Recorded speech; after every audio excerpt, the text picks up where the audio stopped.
La asociación de resistencias nos permite obtener valores de resistencias que no son muy comunes o son difíciles de conseguir, agrupando valores de resistencias que sí son comerciales. Un ejemplo podría ser el obtener el valor de una resistencia de 120 kiloohmios. En un principio en una tienda me fue difícil conseguir este valor, así que tuve que buscar una especie de reemplazo. Pude haber utilizado una resistencia de 100 kiloohmios, pero habría una diferencia de impedancia. Así que para este caso voy a acudir a la asociación de resistencias en serie, por lo que voy a utilizar dos resistencias. Una resistencia de 100 kiloohmios combinada con una resistencia de 20 kiloohmios en serie para llegar a obtener un valor de 120 kiloohmios. Vamos a conectar estas dos resistencias en un protoboard en serie. Esto implica conectar una resistencia después de la otra, conectando un extremo al extremo de la otra resistencia y así tener un extremo total en combinación con estas dos resistencias. También voy a conectar las resistencias de 120 kiloohmios en la parte inferior para hacer una comparación al final. Ahora vamos a colocar nuestro multímetro en el rango de 200 kiloohmios para medir la primera resistencia de 100 kiloohmios, obteniendo un valor de 98.2 kiloohmios. Y ahora vamos a bajar un rango al multímetro. Vamos a continuar midiendo la resistencia de 20 kiloohmios entre un extremo de la resistencia y el otro extremo, que nos marca un valor de 19.9 kiloohmios. Ahora vamos a medir los extremos de estas dos resistencias asociadas en serie y notamos que obtenemos un valor de 118.2.1. Bueno, estos valores se van redondeando debido al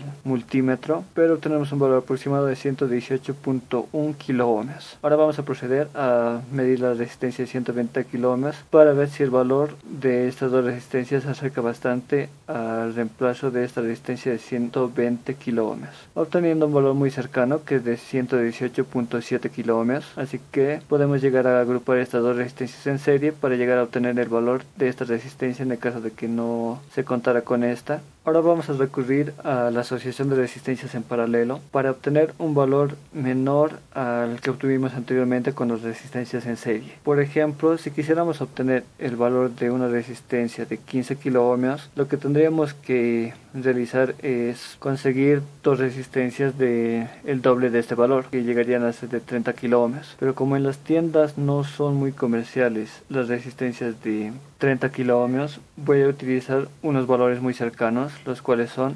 resistencias de 33 kiloohmios. Ambas tienen el mismo valor, pero enseguida vamos a proceder a medirlo con el multímetro. La asociación de resistencias en paralelo nos indica que tienen que estar estas resistencias conectadas en los extremos iguales, que tienen que estar conectados en los mismos extremos. Pero para el momento de medir las resistencias individualmente voy a colocarlas una después de otra y voy a mover el rango del multímetro a la escala de 200 kiloohmios, puesto que 33 kiloohmios son superiores a 20 kiloohmios. Ahora voy a medir la primera resistencia de 33 kiloohmios, notando que me marca un valor de 32.5 kiloohmios. Y la segunda resistencia de 33 kiloohmios me marcaría un valor de 32.5 kiloohmios, al igual que el anterior. Ahora que ya conocemos sus valores individuales, voy a llegar a conectar estas dos resistencias a los mismos extremos en las mismas columnas en el protoboard. Ahora que ya se encuentran conectadas en paralelo, voy a proceder a medir los extremos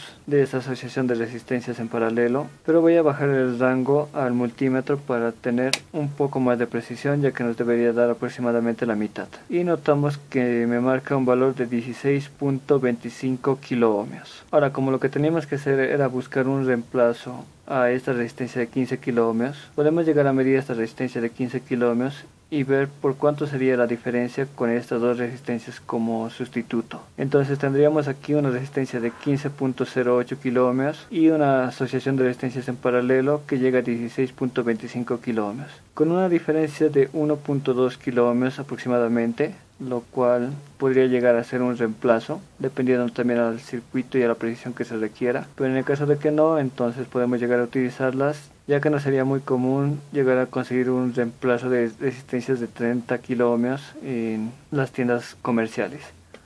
Ahora para la asociación de capacitores voy a utilizar dos capacitores de cerámica, uno de código 103 y el otro de código 104. El capacitor de código 103 es de 10 nanofaradios y el de código 104 es de 100 nanofaradios. Como estos se miden en faradios, voy a utilizar un multímetro en la escala de capacitores o de faradios. Esta escala tiene dos ranuras para medir los capacitores, pero yo como voy a llegar a asociar estos capacitores, entonces vamos a llegar a tener en algún momento 3 terminales o vamos a llegar a tener 2, pero tienen que llegar a ser un buen contacto. Es por eso que voy a utilizar un protoboard para llegar a ser el conexionado de esta asociación de capacitores, y voy a utilizar 2 cables puente para que realicen las conexiones desde el protoboard hacia la ranura de capacitores en el multímetro. Para el capacitor de código 103 o de 10 nanofaradios voy a bajar el rango a 20 nanofaradios, puesto que 20 nanofaradios es superior a 10 nanofaradios. Voy a encender el multímetro y voy a conectar las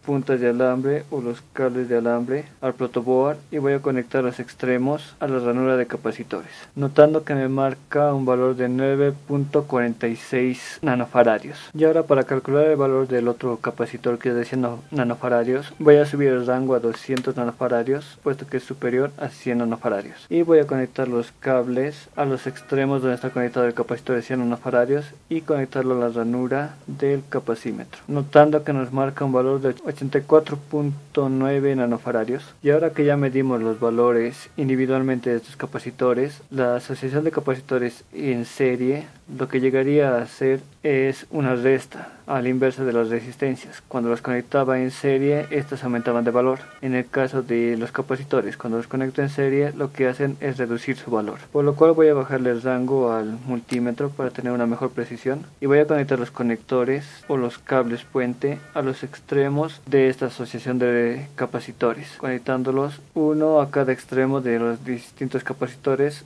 unidos, claro, por un punto en común entre ellos. Y voy a conectar estos cables a las ranuras del capacímetro, notando que nos marca un valor de 8.48 nanofaradios. Este valor se acerca mucho al que podríamos obtenerlo calculando, puesto que cambiamos de rango y este va constantemente redondeando los valores según el rango en el cual se encuentra. Ahora, para la asociación de capacitores en paralelo, vamos a llegar a medir otra vez el valor individual de cada capacitor para que no exista mucha confusión en nuestros cálculos. El primer capacitor era de 10 nanofaradios, así que vamos a llegar a medirlo en el rango de 20 nanofaradios, obteniendo un valor de 9.44 nanofaradios. Y para medir el valor del capacitor de 100 nanofaradios, vamos a cambiar el rango a 200 nanofaradios y medir los extremos de este capacitor con ayuda de estos cables puente en la ranura de los capacitores, obteniendo un valor de 85.3 nanofaradios.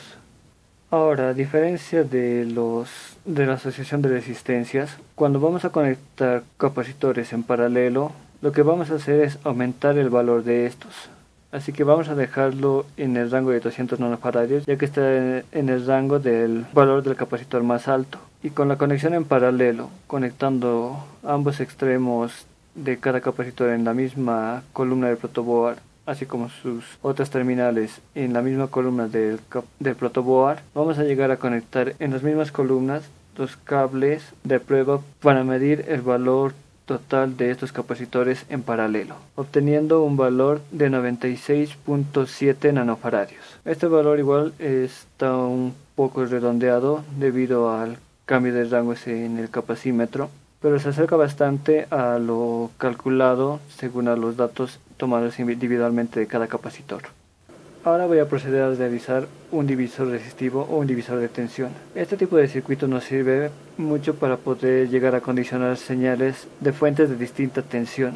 Para este caso lo que voy a utilizar es un divisor resistivo para convertir una tensión de 5 voltios y acondicionarla para un circuito que llegue a utilizar una tensión de 3.3 voltios, por lo cual voy a utilizar una fuente de alimentación de 5 voltios y dos resistencias, una de 3.3 kiloohmios y una resistencia de 6.8 kiloohmios. Voy a conectar estas resistencias en serie y voy a medir sus valores primero antes de llegar a introducir el voltaje. Como las resistencias son mayores a 2 kiloohmios, entonces voy a utilizar el rango de 20 kiloohmios. Vamos a medir primero la resistencia de 3.3 kiloohmios, que nos marca un valor de 3.25 kiloohmios. Y ahora voy a medir la resistencia de 6.8 kiloohmios, que nos marca un valor de 6.63 kiloohmios. Ahora que ya medí las resistencias, voy a llegar a conectar el circuito el positivo en la parte superior y el negativo en la parte inferior del extremo total de estas dos resistencias. Y voy a cambiar el rango del multímetro a voltios. Ahora sí voy a proceder a medir la tensión de la fuente en el voltaje positivo y negativo, obteniendo un valor de 4.78 voltios. Ahora, con ayuda de este divisor resistivo, lo que tendría que obtener es un nivel de tensión diferente entre el negativo y el punto medio de esta combinación de resistencias, midiendo de esa manera la tensión que recae sobre la resistencia 2 o la resistencia que está aquí abajo, obteniendo un valor de 3.2 voltios aproximadamente. Esto también puede llegar a variar un poco con los cálculos debido a los cambios entre tensión y resistencia en el multímetro, pero se aproxima bastante y de esa manera podríamos llegar a condicionar una señal TTL que está aproximadamente por los 5 voltios para convertirlo a 3.2 voltios. Ahora, para reconocer la potencia que tienen algunas resistencias de carbón, vamos a realizarlo a través de la longitud que tienen estas. Vamos a comenzar por la resistencia de 1 octavo y ayudándonos con un calibrador, vamos a llegar a medir la longitud que tiene esta, la cual nos marca un aproximado de 3.6 milímetros. Esto en el caso de la resistencia de 1 octavo. Estos tamaños también pueden llegar a variar dependiendo del fabricante. La siguiente resistencia que estoy midiendo es una resistencia de 1/4 de watt, la cual me marca un valor de aproximadamente 5.8 milímetros. La siguiente resistencia que vamos a medir es la resistencia de medio watt y llegamos a medir esta resistencia con una longitud de unos 8.8 milímetros. Claro, estos valores también son muy aproximados, como les digo, son diferentes según a los fabricantes. Continuando así con la resistencia de 1 watt y llegando a medir o tener una medida de unos 10.8 milímetros, y continuando así por último con la resistencia de carbón de 2 watts, la cual lo voy a medir en los extremos, obteniendo un valor de unos 15.5 milímetros. Estos valores pueden llegar a ser muy cercanos según a la resistencia que tengan, pero tienen que acercarse bastante para llegar a tener estos distintos tipos de potencia. Ahora, en cuanto a las resistencias de alambre, suelen identificarse por el color blanco, ser cuadrados y un poco más grandes. También su principal característica es que ya tienen la potencia que soportan como máximo incrustada en la resistencia. En este caso es de 5 watts y de 0.47 ohmios. Ahora aquí tengo otra resistencia que le triplica en tamaño, pero tiene una potencia de unos 20 watts y tiene el valor de 10 ohmios como impedancia. De esa manera podemos llegar a reconocer las resistencias del alambre, y en el caso de resistencias de carbón, que igual pueden llegar a ser más grandes, también suelen llegar a tener un valor de potencia incrustado en su mismo encapsulado. Espero este dato les sea de utilidad para el momento en el que reconozcan la potencia en las resistencias de carbón y en algunas resistencias de alambre.